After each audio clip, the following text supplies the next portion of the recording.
Ooh, welcome back to Beats and Breakdowns for a special Halloween edition. Are we so excited? We're in my favorite season.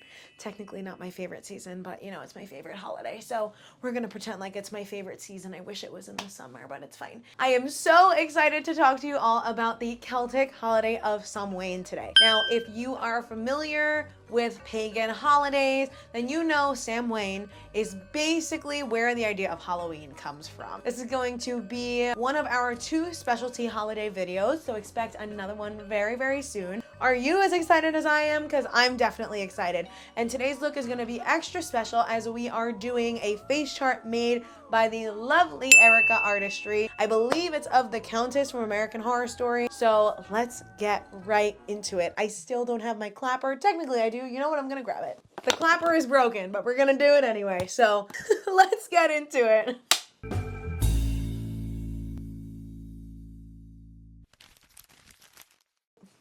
And as always, all of the products that I use are going to be in the description, so feel free to check out any of those. So Samhain is one of the first 4 of the greater Sabbats, or like midway points between the seasons. Sort of like talking about equinoxes. This one is like smack in the middle of fall, and there's one in the middle of spring and the summer and winter. So there's a bunch of them, but the fall is special. Firstly, it marks the end of harvest and the full focus on coming winter and getting everybody ready for that and doing the whole 9 yards. But at this point, the harvests are getting smaller and smaller, and there's no real point in trying to grow anymore, right? The farmers are starting to have a realization, shit, it's cold. What am I gonna do now? Samhain also does a very important job of reminding us that the sun is napping. I wish I was a nap girl. So it doesn't officially start until the sun sets on October 31st, and then it ends when the sun rises on the next day. That's kind of how this particular holiday works. And when the sun goes down, it marks when everything is getting darker. And then when nap time starts,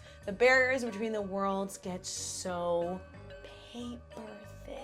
So at this point, that's when people say that ghosts and all sorts of strange creatures from the other world can slide right on into our existence. Because the dead are closer to us at this time of year, like so many other cultures, many use Samhain to honor their departed loved ones, right? So this is not the only holiday that's coming up that, you know, we're talking about people crossing over. And this can take form in so many different ways. There's something called a silent supper, so it's a traditional meal for celebrating those who have passed. If you want to participate at home, you cook the favorite meal of those who have passed, you know, like their favorite. So if your Nana had a perfect way to cook pasta or like rice and beans, then you go ahead and you make that on their behalf.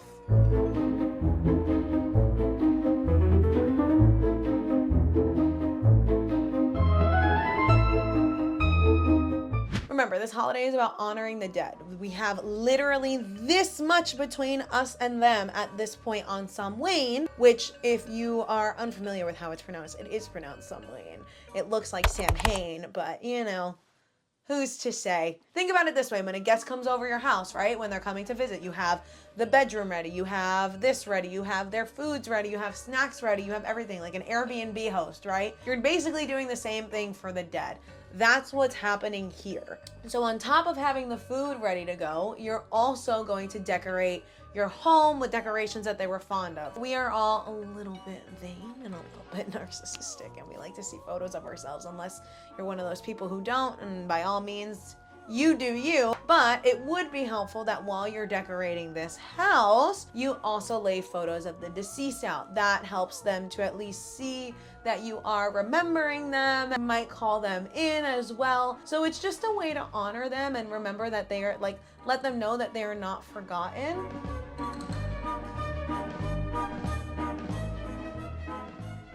On top of laying photos out and seeing ourselves, what's another thing that we all universally love? Unless you're like that one lady from Coco who hated it. Music. There we go. Music. Playing their favorite music. If you want to call in your deceased loved ones, then another way that you can honor them and make them feel welcome back into your home is playing their favorite music. Now, I know for me, I know that music was always a very big thing for my father. So when he passed, he specifically requested music.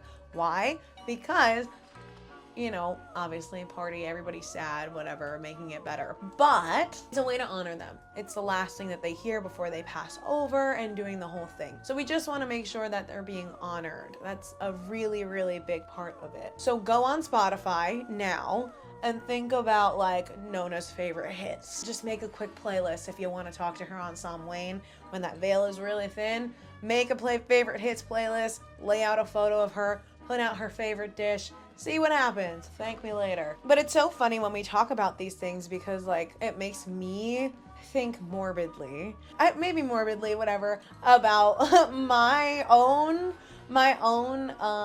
passing and kind of what's gonna come from that and what people are gonna do when they're like, damn, I want to talk to her. What's my playlist gonna be? It can't just be Charlie XCX. If you want to communicate after I die, actually it's a really good idea. That's more than likely what would probably get me back. And I think we're good. I'll be there, I'll answer all your questions, I'll do whatever it is you need me to do. Just play some bomb music, leave me out. What kind of food? Out pastelillos, the little oh god, empanada things. Last Charlie XCX and some salsa. Leave those out. Decorate the house Art Deco style. Give me like, you know, put my Naruto photo in there. I'll be there in a second. I'm easy. I'm a very easy dead lady. Simple things. I have enough playlists on my Spotify. You can figure out different ways to call me, okay? And like on my telephone. I don't know. Let me know in the comments what you guys think you would have in your like layout on Samhain if you needed to get called back into the earthly world. What's on your table? Like what food? Who are we blasting? Are we having a party or are we like Lana Del Rey melancholying it up? Oh, and before we keep going about Samhain, I'm a redhead now. I know it's kind of hard to see because my light is orange, but my hair is also orange. And I know I said I was gonna go blonde, but I am extremely indecisive. But this is also gonna play into one of the photo shoots we have coming up. So I figured I'd get it done now, heal my hair a little bit, do another round when it gets closer to time, and then we kind of go from there. I don't know, guys, do we like it? Do we love it? I kind of love it. Shout out to my friend who picked out the color. He took a photo on his film camera and my blonde hair looked exactly like this color. So I showed the photo to my hairdresser and I said, Ruby, I need you to give me this. And I sat in the chair for like 4 hours and we got here. So Erica has this bone structure in this face chart that I like do not have. I kind of have the cheekbones for it, but like the way I'm looking over here in the viewfinder, so if you see me looking to the side, the way that she has it, I'm trying to map it out. She starts up here and like slicks it down. So I'm hoping that if I just use the man-eater contour stick and kind of shape it out and blend it, I'll make it work. I don't know if this look is gonna work. I'm gonna look in this mirror. I'm very stressed. I like don't even think I could talk during this, but I am really curious about what you guys are thinking about Samhain. Like, have you ever heard of this holiday before? I'm really scared right now. I got it. Oh, there are cheekbones. Do your worst. So yeah, this is the tart man-eater. This is where we need to like hold our breaths and really hope and pray that this works.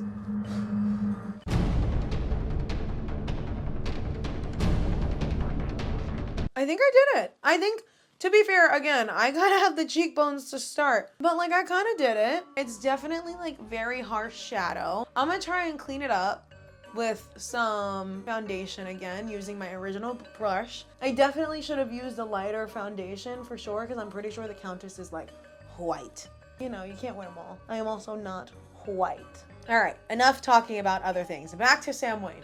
With Samhain, the whole point, like I said, is to honor the dead. You want to talk about them and tell all your favorite stories about them, and then you let them go. The whole point is to say hello and let them go.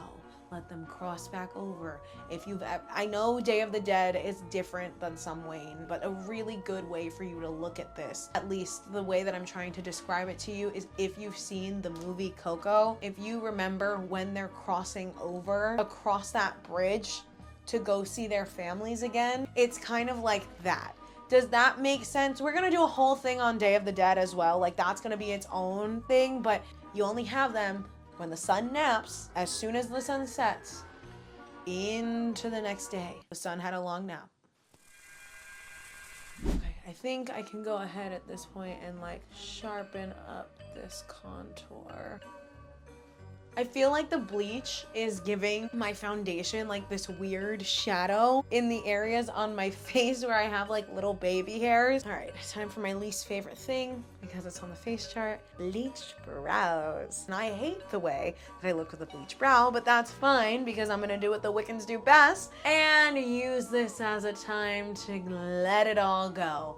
I'm gonna let go of my fear. I'm gonna let go of what no longer serves me, and it's all gonna be fine. And as Erica likes to put it, give it a big old woo-saw moment. Ah! So, you know, just doing a little bit of fall cleansing, letting it all go, getting rid of that stuff you keep in the room because you just might need it one day. You're definitely never going to use that really old Tamagotchi or the PS4 games or the DVDs that you don't even have a player for. You're not going to collect enough soda tabs to make cool armor. Trust me, I've tried. It doesn't work. Do you know how many you need? It's gotta be at least like 17,000, if not more, and I don't think anyone's drinking that much soda.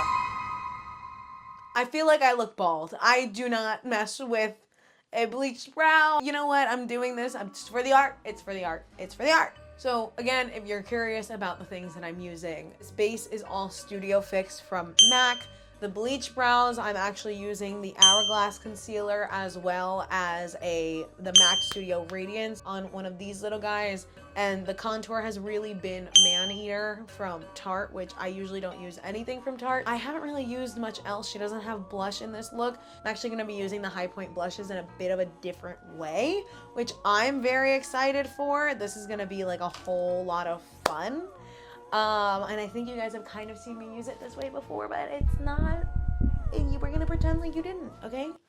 It's a multi-use product, okay? It's fine. I think we really need to move on to something that'll give me a little more color in my face, please. Let's talk about all the other customs of Samhain. So when the sun sets, everybody in the town of Tara is supposed to have put out all their fires. You're basically supposed to be like, boom, done with the day, right?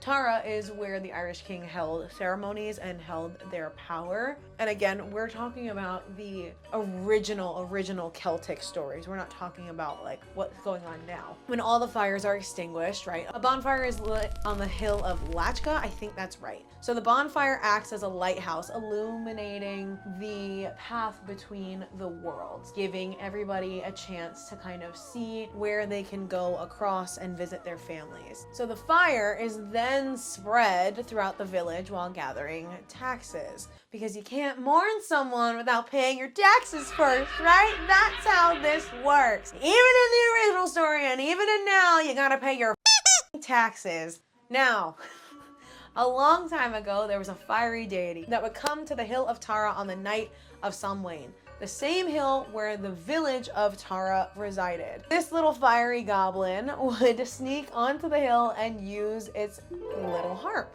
And the song that it would play was like a soft lullaby, and it wafted through the air, over the hills, like a blanket, tucking everybody into bed. Remember how we said that it was supposed to be a nap? This is nap time. The entire town, enchanted by this spell, slept through the night. Taking off the powder because it just looks so white, and I know it's to set, and I know it's not actually leaving any color behind, but oh my god, I've never looked so pale in my life.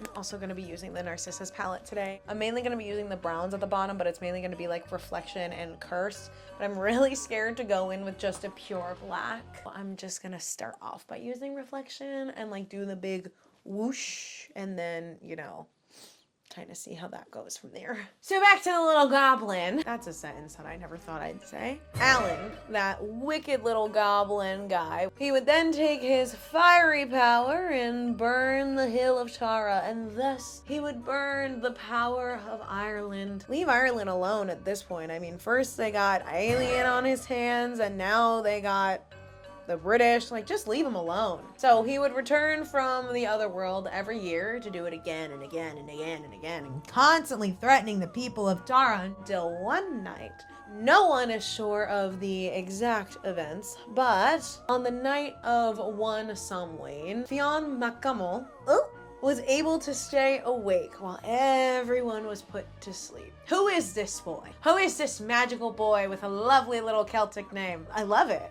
Who is this mystery boy who beat everything, who beat the odds? Well, he's a 10-year-old boy. The power is with the 10-year-old boys. Those little freaks will get the job done every time. Christ almighty. I picked a really hard look to do. This is a lot harder than people think. Like, doing makeup and telling a story at the same time is really hard. I gotta give Bailey Sarian props for doing this for 10 years. This is hard. This is really hard. So some think that the 10-year-old boy leaned against a spear during the song, so when he fell asleep, the pain would wake him up again, which is like so hardcore badass. I'm not gonna lie, like that's kind of impressive. Others say that his spear was magical and it was a gift that granted him the ability to stay awake through all of Eileen's, I'm sorry, I'm so bad at this. Anyway, the goblin spells. Fionn took that spear, climbed up the hill to confront the little fiery goblin god, and that's why harps are a symbol of Samhain and Ireland. But let's pause for a moment, because how weak was that little goblin guy? Like, how weak is this man that a 10-year-old boy was able to beat him up? Like, sure, the 10-year-old boy had a spear and everything, but he was like 10. And 5th graders are a lot taller nowadays, but like still, they're really tiny, but like they're also terrifying, because I don't know how often, like when you last saw a 5th grader, but they were doing Fortnite dances and like yelling at you and calling you slurs and asking if you asking about Fent, and they're scary. It's no wonder why Alien, who I'll now call Alan, needed a magic harp to do anything. I would not trust Alan to do anything right. So there are a multitude of lanterns carved from gourds and turnips during this holiday. So those are used to ward off evil spirits and creatures who might want to like mess with you, right? So trickster things that make you want to think like, oh, this is totally my great Aunt Susan, but it's actually some like weird demon thing. Right. So not just the good ghouls come across on Samhain. It kinda is a little bit of everything. Remember, that veil is really thin and everybody can pass through, and there's some trickster guys, and if you're not protected, make sure you put your wards down. But this year I'm definitely carving one of those pumpkins, because I just feel it deep inside my bones. And I'm gonna need one to help ward off my ex. And if you're watching this right now, which I know you probably are, yes, I am talking about you. Can't do it. It's so funny because we're friends. Like, every time I make a diss about my ex, I have to remember that we're friends now. Some of the little creatures are called associes, I believe, and they come over, and a lot of them are pretty famous, but I'm pretty sure you haven't heard of them specifically, but you definitely see some sort of version of them. As I was saying, I'm sure you have like specifically seen some of these creatures, but you've definitely seen a version of that, and I'm talking about creatures like banshees and dullahan and leprechauns and selkies, and I'm not talking about the pretty selkies, you know, the dresses that you see on TikTok all the time that are hundreds of thousands of dollars sometimes. I'm talking about the scary ones. These creatures live between the worlds, all right, and they're thought to come from fairy mounds. And if you don't know anything about fairy mounds and you want to know a little bit more about that, I'm happy to do a whole video on fairy mounds, because fairy mounds are meant to be portals to the other world. And each one of these creatures have such a long history that we can literally make videos solely about them, like breaking each one of them down. So if you're interested in learning more about these Celtic creatures, please, by all means, let us know in the comments. There's one of these AOC stories that I can tell you about this special occasion. So during a past Samhain, King Ailill of Ireland challenged his people to place a wicker band around the ankle of a hanged man. Great way to start. Nero was one of the only brave enough to complete this task, because who wants to tie anything to a hanged person, let alone a basket? And because the dead walked among the living on Samhain, the hanged man begged him for water. Could you imagine doing such a task? And because of, this is some shit that would happen to me, because of the holiday that it falls on, where the line is so thin that He's not even dead. He's a hanged man and he's not even dead. And he starts talking. That's like the same idea as like going to a funeral and then realizing the corpse is moving. I would run for the hills. So yeah, the hanged man begs him for water. And you know what? I don't blame him. I'm thirsty all the time. So he took the corpse down from his noose, carried it on his back, and then took it into town for some water. Imagine being this guy's friend. Like seriously, imagine being this guy's friend and he's like walking through town with the corpse on his back. Would you not be concerned? Like, would you not think that like you're going insane? So like I said, he carries him back down to town, gives him water, and then in town, Nera saw visions of destruction, burning buildings, crashing flood waters, earthquakes that really rattled the very foundation of the town. The corpse had become an AOC, sorry, I'm really like just trying my hardest here. And if Nera could not warn the king, this like whole vision would come to pass because, oh my God, you literally let in the demons. So on the journey to warn the king, Nera became lost in the otherworld, which is a whole other thing. And I'm not talking about the Beetlejuice netherworld. I'm talking about the Celtic netherworld. Like that's completely different. And in the otherworld, right? So, well, that was crazy. But in the other world, he met a benevolent creature. So this benevolent creature offered Nera advice and informed him of the corpse's plan, because this is very similar. This sounded a little similar to the corpse bride minus the wedding, if you ask me. So because there was one very kind Asosi, Nera was actually able to make it out of the other world, warn the king about all of these horrible things that the corpse that he so kindly saved, like, warned him of that plan, and then was literally able to save the town, save the day, and then return to the other world, which, why would you go back? But that's not my question, not I need to worry about, and marry the benevolent AOC. Yeah, I guess. I think marrying one of them maybe should be part of the lesson in itself, but I don't know. I don't judge. Love is love. Do what you need to do. On a lighter note, bobbing for apples, Samhain tradition. I've never bobbed for apples. That was never a thing that like I did. It never really seemed appealing for me. But if you have bobbed for apples, you have partaken in the Samhain practice. Isn't that cool? Bobbing was picked up from the Romans, and Pomona is their harvest god, which is basically just, you know, Demeter, but you know, that's a whole other story for a whole other day about the Romans. What am I gonna do about that? Her feast day is November 1st, but that just happens. You go to war with a group for a while and they conquer most of your cultural lands and then basically abandon it. Of course, you're gonna keep the stuff that's useful and fun, and then drop whatever you don't want anymore, because that's what the Romans did. Honestly, it's in the spirit of the season at this point. I'm just doing my mascara right now because I'm hoping that like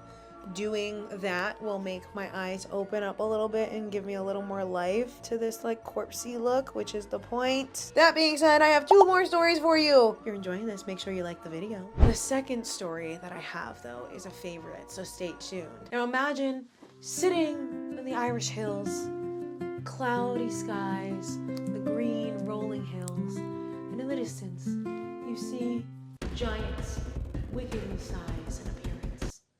Huge. These Formorans were beings of chaos that came in every year in Samhain to take from the people of the world. Now, it's important to note that in old stories, ugliness and monsters was used as a manifestation of evil. And while effective storytelling in the past, nowadays it's pretty shitty because a lot of these things were actually just used as, you know, they were just disabilities. They were writing with your left hand. They were being brown. It was just a whole thing. It was really shitty. So letting you know that now. But back to the story. The Fomorans stole 2/3 of everything from people, their foods, their land, even their kids. I don't think people were complaining about the kids that much. I'm not gonna lie. I'm pretty sure a lot of them were like okay with that, but that's neither here nor there. But you better hope you had your kids in multiples of 3s. Otherwise, you're not having a full kid for longer than a year. I am currently using one of our unreleased lip liners that maybe will be released soon, if you guys are lucky. I can't talk and do this at the same time. I'm using Drunken Flush as my lip color. These Fomorans did so much damage that the Celtic gods literally decided enough is enough. They were so sick of it.